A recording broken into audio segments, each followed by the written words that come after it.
சுமந்து குணஸ்ரீ தேவி கருமாரியம்மனை 7 முறை வலம் வந்தால் குழந்தை பாக்கியம் கிடைக்கும் என்பது ஐதீகமாகும். அதோடு கோயிலை சுற்றும் ஒவ்வொரு முறைக்கும் கல்லின் கனம் கூடும் என்கிறார்கள். கல்லின் கனம் கூட கூட உறுதியாக குழந்தை வரம் கிடைக்கும் என்கின்றனர் பலன் பெற்றவர்கள்.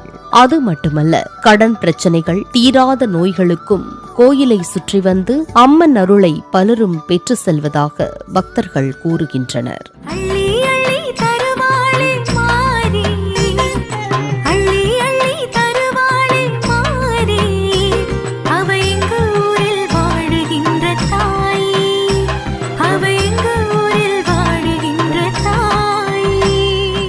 இக்கோயிலில் கல்லை சுமந்து நேர்ந்து கொண்டு குழந்தை வரம் பெற்ற பெண்கள் இக்கோயிலில் யாகசாலைக்கு தேவையான சுள்ளி, நெய் உள்ளிட்ட பொருட்களை நேர்த்தி கடனாக செலுத்தி